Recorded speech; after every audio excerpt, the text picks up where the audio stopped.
But yeah, by way of introduction, my name is Jake. I'm the CEO and co-founder of Stasher. We are a luggage storage startup. But what that really means is we have this network of shops and hotels all around the world where people can book to store their belongings, store their luggage. The idea is actually, it's really simple, but it's one of those sort of wonderful evolutions of the sharing economy. I think something like this wouldn't have been possible 10, maybe 20 years ago, but it's come about at the right sort of time, the right intersection of all these different factors.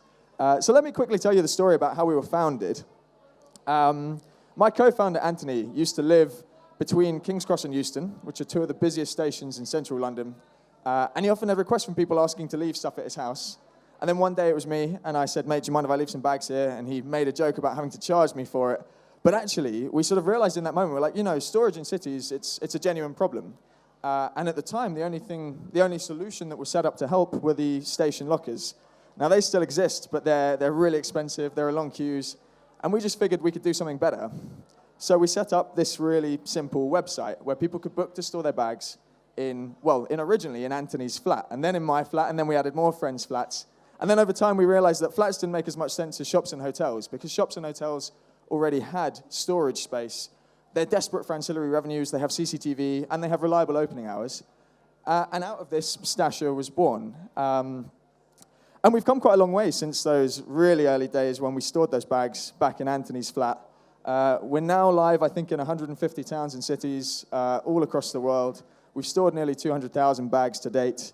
We've rolled out with some big hotel chains, for example, Premier Inn. I think maybe our proudest statistic of all is that we've stored all those bags with 0 claims on our insurance to date. So the process works, which is really nice. I guess the reason I'm here is it's in part to sort of address our next challenge, which is the business works, but what we want to do now is raise awareness for it. There's a lot of people who, you know, they find themselves in this situation where they're traveling, where they have luggage, and they don't even think to Google. I mean, we rank well on Google, but if they don't think to Google, I mean, how are they ever going to hear about us? And to that end, we've been making lots of partnerships and working on our marketing. And an ideal kind of partnership for us is like, we work with Airbnb managers, and they tend to refer people to us at the exact point of need. You know, we work with all the tourist information centers, and we're trying to roll out and do more and more of that. And yeah, I mean, that sort of ties in with the ultimate vision, which is we want this to be a service that's sort of Uber levels of convenience, but for storage. Wherever you travel, wherever you are in the world, I want people to know that there's somewhere they can store their bags at half the price of lockers just around the corner. That's what we're trying to build here. I think now's a good time to go over to questions and interviews. Cheers. Thank you for listening to me. Wonderful. Hello, how are you? I'm very good, thank you, Jack. Cheers. Good. A colleague off stage asked me to ask you what's the strangest thing that someone has left.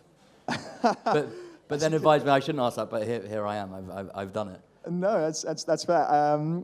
To my knowledge, nothing too weird. I think the best request I got asked was there was a diabetic guy who asked if he could leave his fridge to keep his sort of medicine cold during the day while he was traveling around London. And we managed to find a hotel that was happy to sort of plug it in for him. So that was quite a nice thing. Now you've made me look terrible here. So that's fine. You mentioned early on about that really this business wouldn't have been possible without the sharing economy. Like, what is it about that as a sort of recent thing that makes businesses like this possible? Yeah, it's a good question. The sharing economy is an interesting one because I think as a term, it's almost a bit broad and a bit vague. But I guess for me, what I think of when I think of the sharing economy is it's about that intersection of technology and then resources that are sort of underutilized. And I think it's combining the two in a way that means that people, you know, like Uber, people can sort of use space in their car to help other people get around. Airbnb, use space in your flat to rent out to people when they're traveling. Same idea with us, except it's connecting businesses. So it's connecting hotels with storage space with people. And that sort of thing, I mean, it's very much in part down to the technology, but I think the other massive factor that's important with the sharing economy is trust. And I think maybe we could have set this up, maybe the technology existed, you know, 10, 15 years ago to do this, but without the popularity of something like Airbnb and the sort of shift in people's perception that you can trust services like this and you can trust marketplaces, I think it would have been more of a challenge. So the timing has been really nice for launching something like this. Yeah, absolutely. And I think for me, every story you hear about a company based in the sharing economy, it's always a very human truth, right? Like for you, it was people were asking me to leave bags at my house. You know, for Airbnb, it was like we had a mate staying around on our blow-up mattress and wanted to start charging for it. It's very interesting. Yeah, bed and right? breakfast, right? Yeah, exactly.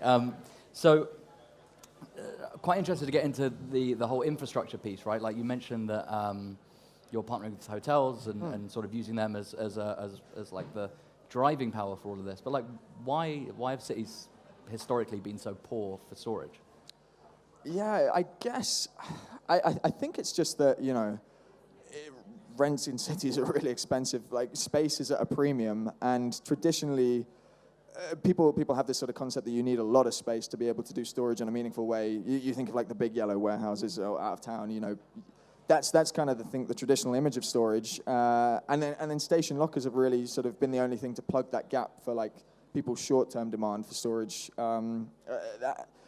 And I guess I think that's really maybe the problem is that there's people sort of underestimate the value of something like this, and it sort of took seeing that little niche to make it worthwhile. But the space definitely exists, and I think the thing that hotels tend to find when they work with us is they have this image that they need like massive sort of spare rooms to be able to cater effectively, and actually they just need like a tiny luggage closet and space for 10 bags that ticks over and makes a meaningful ancillary revenue stream. So I'm sure now, and you told me before that you guys have been going for 4 or so years, maybe a little bit longer. Just less. Just less. Okay, yeah. So I'd imagine the conversations you're having with potential partners now are very different to what they were when you first started, right? Like what was the initial sell to hotels and partners? Oh, it's a really good question.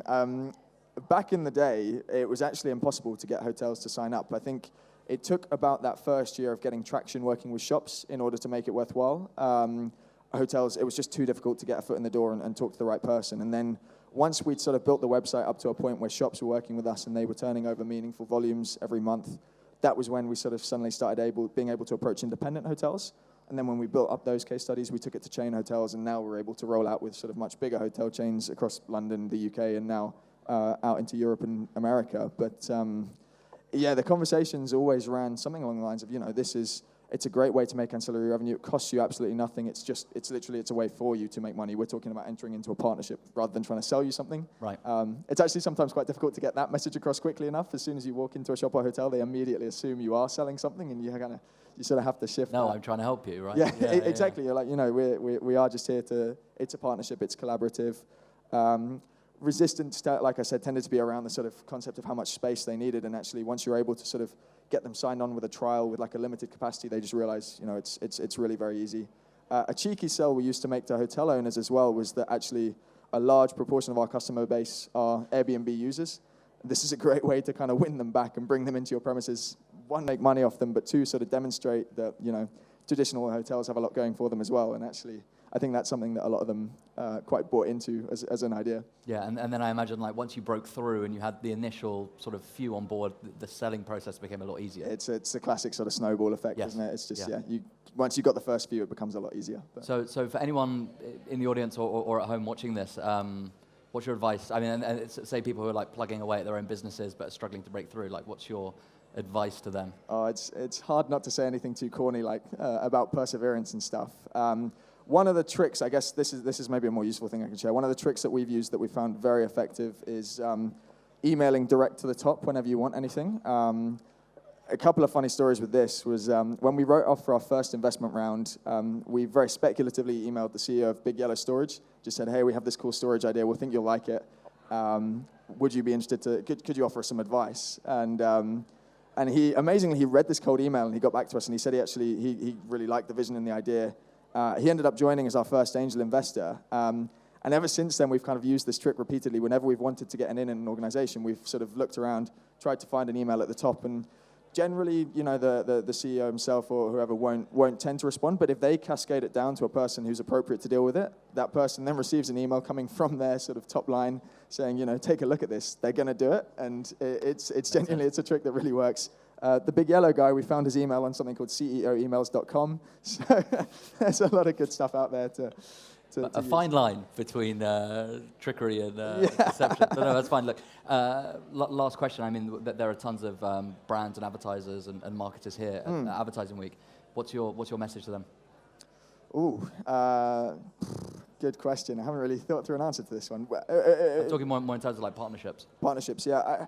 I guess if you're in any sort of business where your customers or consumers are gonna come up against this problem, you know, especially if you're sort of travel focused or anything like that, then we have a great partnership scheme lined up to sort of generate referral commission. So if any of your customers are going to face this problem, we're very happy to sort of take that off your hands. You can outsource it to us. Otherwise, you know, we're always interested in sort of trying to raise our own profile. Very happy to talk about that as well if there's any sort of opportunities you have available. But yeah. Cool. Thank you very much. Absolute Thank you, pleasure. Jack. Cheers. Cheers. Pleasure to be here.